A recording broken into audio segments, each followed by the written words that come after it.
Okay. There we go. Sorry about that. I was having some technical issues. Thanks everybody for being here and waiting patiently for me. For anyone who doesn't know me, I'm Miss Redmond. I'm the Advanced Academics Coordinator for Hastings High School. Thanks, guys. Miss Roberts from Taylor is on here as well. She's the Advanced Academics Coordinator from Taylor High School, and Miss Hussein would be your point of contact for ELSIC. And the purpose in doing this stream is just to kind of push out some of the changes. I know that there has been a lot going on as far as changes to AP testing this year. So I just wanted to kind of go through some of that. If you have any questions, feel free to pose it there in the chat.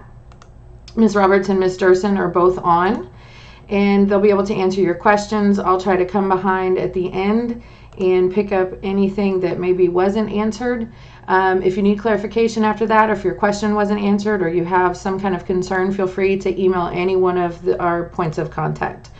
So with that, I'm going to go ahead and get started. Of course. Okay, so what you need to know for 2020. As you know, everything has been moved online. So what we're talking about today are changes in the exam dates, how it'll be delivered, how you're going to complete your exams, what will your exams consist of, actions that you need to take, things that you need to be doing right now, and then maybe just some tips for studying, for taking your exams, for content help. So let's start with when the actual exams are going to be. They've changed the dates to May 11th through the 22nd, and the schedule is posted online. We'll also post it to Schoology. I know Ms. Hussein has been pushing out newsletters. So just check and make sure that you understand which day and which time your specific content exam is on, because you can't take it late. It has to be submitted on time. All exams are going to be taken online. You will need an internet connected device.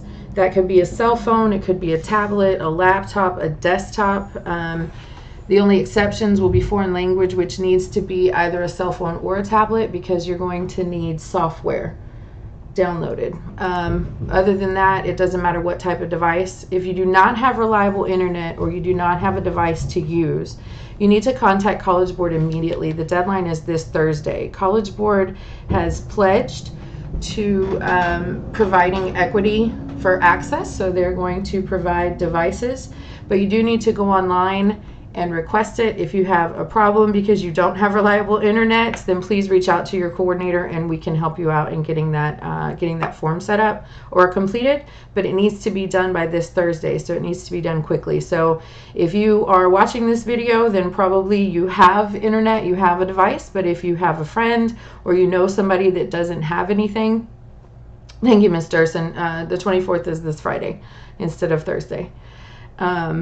So if you know somebody that doesn't have internet or a device, please, please, please get online and get that filled out. You should have already started receiving emails from the College Board confirming that you're going to take your exams. If you have not done so already, please log into College Board and make sure that you have access to the email that is in your account. And if not, then you're going to need to change it. So what College Board has said they're going to do is they're going to send an email with an access code for you to log in to be able to access your exams. On your exam day, make sure that you log in early, at least 30 minutes before. You're going to have to get through some security hurdles, and we don't know exactly what those are going to look like yet. The College Board is being a little bit secretive about it because they don't want to give you I guess a lead time to be able to circumvent the security. So you're going to need to log in early. The same device that you use to access the exam is the same device that you have to use to upload the finished product. And we'll talk a little bit more about that in just a second. When you take your exam, as I mentioned, it can be on a desktop, a laptop, a tablet, your cell phone. You'll be able to take your exam. You can either handwrite your answers and upload a photo. So if you're writing an essay and you feel more comfortable handwriting, then that is an option that you will access it on your cell phone. You'll handwrite your essay on a separate sheet of paper, and then you will upload the finished product. Alternatively, if you take it a tablet or a laptop or a desktop, you'll be able to type your answers. So when I say that the same device you use to access the exam is the same one that has to be uploaded, that means that if you access the exam, for instance, on a laptop or a desktop, but you want to handwrite it, you'll have to handwrite, take a picture, then transfer that photo over to your laptop or your desktop. The only exceptions to this are foreign language. All of our languages. Spanish literature is not part of this exception, but all of the other foreign languages are going to be oral exams. Our arts and our computer science principles exceptions, there are no written exams, only portfolio submissions. The deadline for those is May 26th. We don't know yet exactly for art what that's going to look like. They're supposed to be coming out with additional guidance hopefully this week. Some of the other big changes: the test will only consist of free response questions, so essay questions, or in the instance of foreign language, it's going to be oral. There will be no multiple choice sections, and the reason that they're doing that is because it's too easy to Google questions. So if they gave you multiple choice, it'd be too easy for you to just pop over to Google and figure out what the answer is. The content that will be covered this year is about 75% of the course. So what College Board says we should have been on pace for by March when classes were suspended.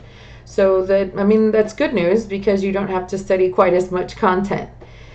What they're saying as far as rubrics is that nothing will be graded strictly on content, but rather how you use that content to answer the FRQ, how you use that content to analyze or to write an essay.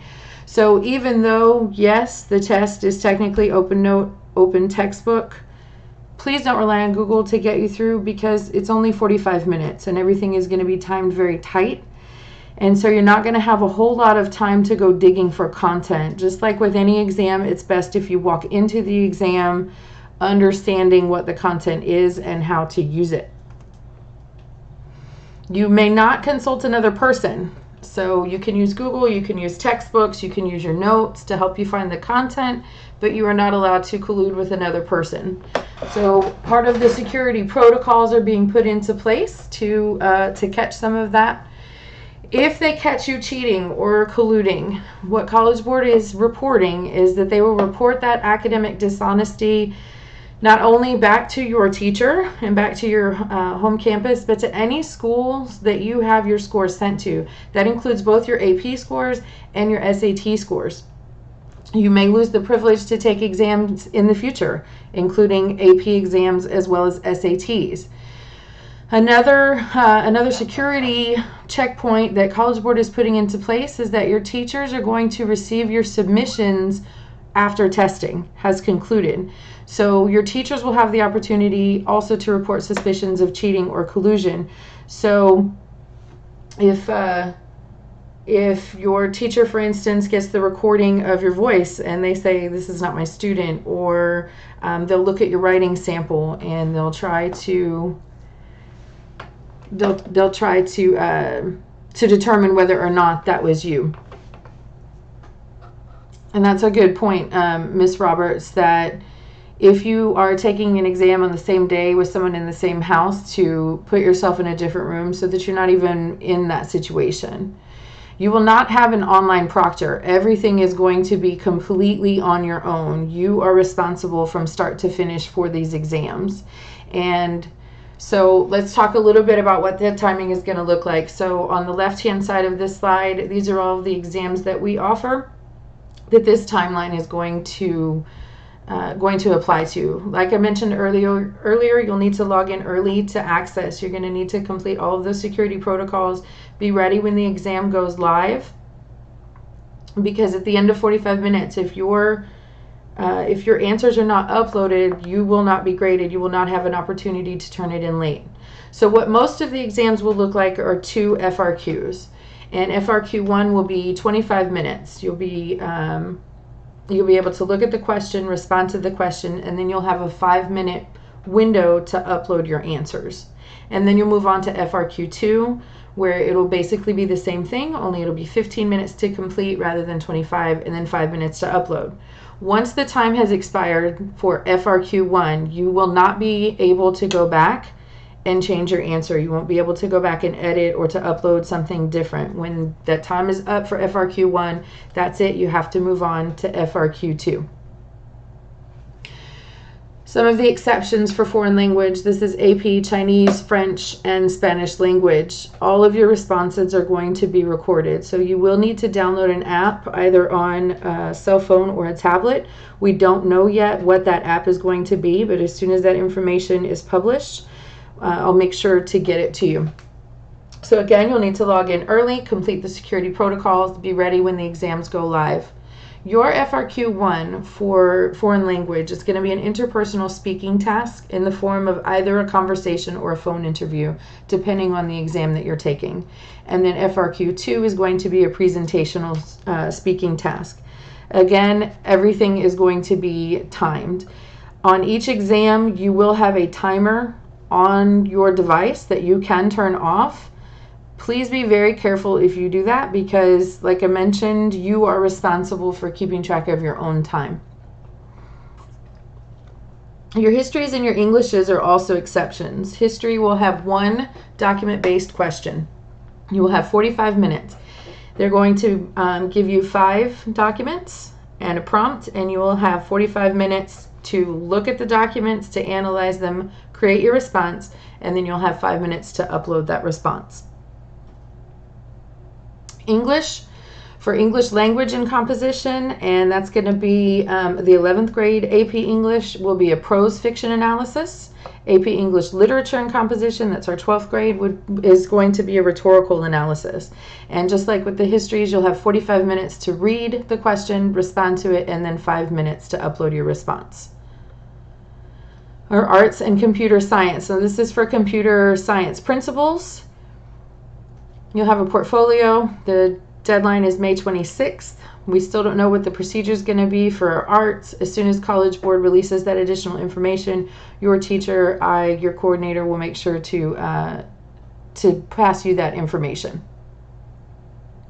What do you need to do right now to prep? Make sure, as I mentioned, to log into your College Board account. Check that your email is correct, that you can access it. Keep studying. Check the College Board website for content-specific information. All of the rubrics have been posted. All of the reference sheets have been posted. There are YouTube live classes that go on a daily basis so that you can get some of that content if you feel unsure about some of that. Communicate with your teachers. You can email your coordinator. Everybody's working super hard to ensure your success. Reach out to them if you need them. That's what we're here for. Make sure that you have all the resources that you need. Another tip is just to charge your device before the exam begins, so you don't want to be chained to the wall trying to take a picture and write an exam and move back and forth. Choose a quiet place to take the exam. So replicate a testing environment as best as you can. And I know that that's not always possible, and maybe it seems a little bit goofy, but I think that it's a great idea to post a reminder on your door. So that way, you know, maybe your little brother or sister or mom and dad won't just burst in while you're trying to take this timed exam. You want to try to replicate your testing environment as best as possible. So you want a quiet place, good lighting, make sure that you have a good internet connection. For instance, I have one room in my house that's in the corner that would be a great place to take a test, but it's really crummy for internet. So where I'm at now would be a great place. I have a good connection to internet. I have good lighting. I can shut the door, keep my dogs, my cats, my husband out of the room so that I would be able to, you know, to do my test. So those are just some things to think about. So if you have any, oh, thank you, Ms. Roberts. I'll go back and change the presentation before I post it. If you have any questions or concerns, you can pose them now in the chat so that I can have a chance to answer it here on the live. Otherwise, you can email your coordinator or your teacher, and we'll make sure to get you an answer. I have a question here. What if I'm using my computer and the internet disconnects? I don't have a great answer. From what I understand, it will not give you the opportunity to finish. So once you have completed, once you've backed out of the program, it's going to take that as your submission.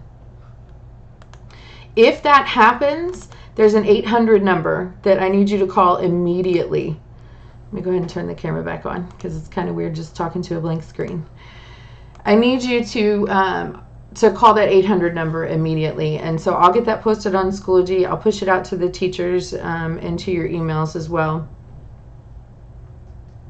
The World Language Exam will not work on a Chrome OS. Thank you, I forgot to mention that.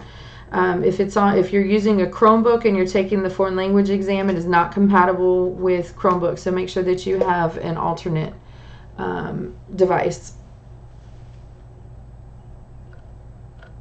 Yes, I will get the number for College Board before test day and make sure to push that out.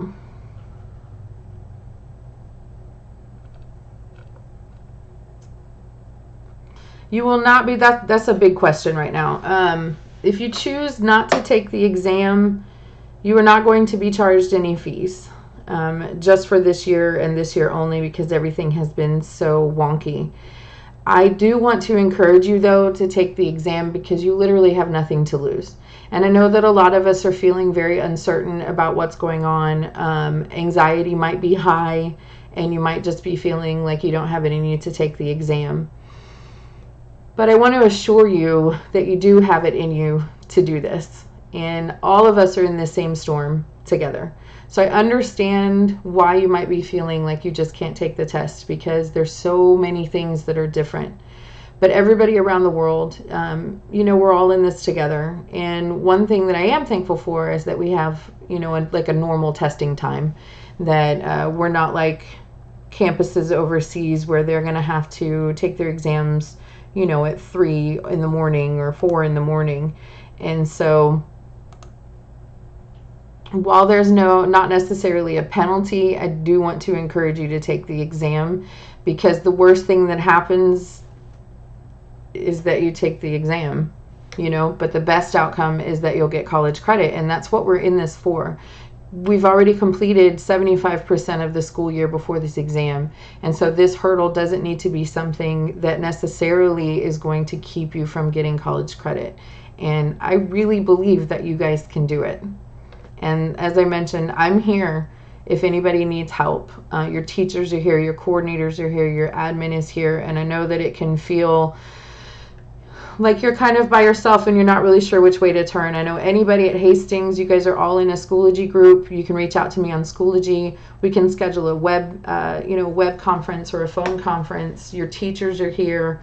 You're not in this alone, and I know that you can do it. I know you guys are brilliant. And like I said, what's the worst that happens? You take a test, it's only 45 minutes instead of 3.5 hours. So that's good too, and if you feel like your environment at home won't be quiet or something like that, reach out and I can give you some suggestions, of some place maybe that you could go to take the test where it's a little bit quieter and you might have a little bit better headspace. So I think that kind of covers all of the big rocks, all of the information that we have right now. I really appreciate you guys tuning in. And as I mentioned, as more information is released, then I'll push it out to you. And I know that we may not be physically on the same campus together, but you guys are never far from my thoughts. So with that, I think that's it. And if you have any other questions, feel free to reach out to your coordinator. And I will hopefully see you guys soon. Thanks for tuning in.